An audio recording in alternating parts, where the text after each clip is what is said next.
छतरपुर में bridal fashion show और रानी Avantibai award show. Prabhakar वस्त्रम की ओर से मीरा सिंह ने सभी आर्टिस्ट का स्वागत वंदन किया। छतरपुर एवं मध्य प्रदेश के विभिन्न शहरों से model, professional makeup artist, fashion designer, creative artist ने भाग लिया। रानी अवंतीबाई अवार्ड शो में नौगांव की वंदना यादव ने प्रथम स्थान प्राप्त किया।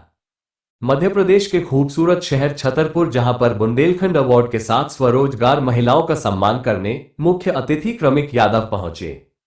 गुजरात के रहने वाले अंतर्राष्ट्रीय पुरस्कार विजेता मॉडल और मिस्टर इंडिया 2022 क्रमिक यादव को दादा साहेब फाल्के टेलीविजन अवार्ड से सम्मानित किया गया। इंडियन पेजेंट इंडस्ट्री के लिए यह बड़ा ही महत्वपूर्ण दिन था, क्योंकि ऐसा पहली बार हुआ कि किसी मिस्टर इंडिया को दादा साहेब फाल्के टेलीविजन अवार्ड से सम्मानित किया गया। भारत से लेकर अमेरिका तक क्रमिक ने किया अपना नाम। बेस्ट इन टैलेंट खिताब से नवाजा गया।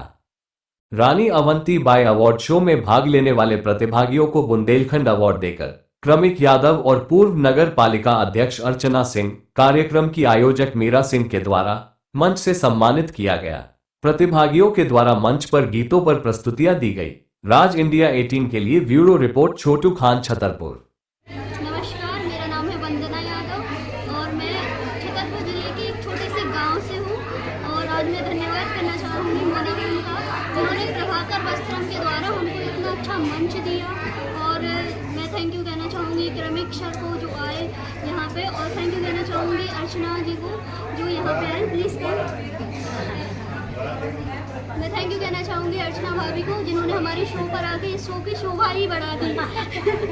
जब एक टाइटल ऐसा था कि मिस्टर इंडिया का टाइटल, लोग कहते थे मिस्टर इंडिया दिखते नहीं है, क्योंकि जब वो मूवी आई थी अनिल कपूर जी की तो सब बोलते थे मिस्टर इंडिया मिस्टर इंडिया। सो क्या होता है कि मुझे इंडिया का प्रतिनिधित्व करना था बाहर के देशों में, कि अपने देश का नाम रोशन करना है, एक अपना राष्ट्र ध्वज दूसरे देश में जाके लहराना है। तो बहुत ही अच्छा लगा। पहले तो मैं नर्वस हो गया और वहाँ पे मेरी आंखें भर आई और इमोशन हो गया, क्योंकि इतना बड़ा टाइटल जीतना और वही टाइटल को लेके अपने देश का नाम रोशन करना बहुत बड़े सौभाग्य की बात है। जैसा कि आपको पता है कि रानी अवंतीबाई जी का नाम जब आता है तो आज से हज़ारों साल पहले वो हुआ करती थी, और उनके किस प्रकार के कर्म रहे होंगे, किस प्रकार के काम होंगे जो आज की पीढ़ी भी उनको याद कर रही है। तो इसी नाम से जब हमने ये अवार्ड यहाँ सेरेमनी हो रही है तो निश्चित है कि महिलाओं के लिए है।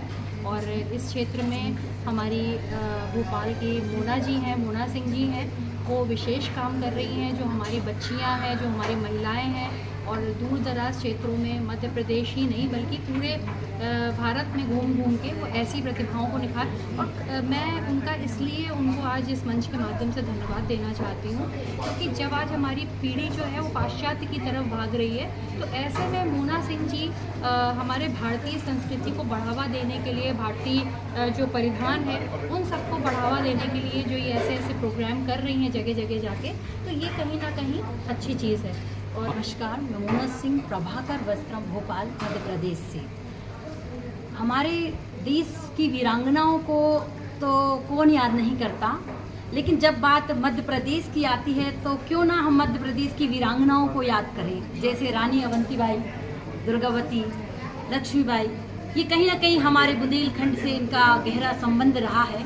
तो मैं चाहती इस अवार्ड को भोपाल में भी देती, लेकिन रानी अवंतीबाई अवार्ड को मैंने छतरपुर इसलिए चुना क्योंकि उन्होंने यहाँ भी शासन किया है। और साथ ही में रानी अवंतीबाई अवार्ड का माध्यम ये है कि महिलाएं अपने वस्त्रों में भी सुधार करें, शस्त्रों पर भी ध्यान दें, अपने रक्षा कवच पर भी ध्यान दें। और स्पेशली वस्त्र के माध्यम, मेरा जो मेन उद्देश्य है, मैं पारंपरिक वस्त्र को प्राथमिकता देती हूँ, जैसे जूट, अजरक, हैंडलूम, कलमकारी, चंदेरी, ऐसी कई प्रतिभाएं बच्चों ने आज खुद के हाथ के बने हुए वस्त्रों का, छतरपुर के फैशन डिज़ाइनर्स। आपको एक चीज़ और ख़ास बताना चाहूँगी, इस प्रोग्राम में 90% प्रतिभाएँ सिर्फ और सिर्फ मध्य प्रदेश छतरपुर की ही हैं।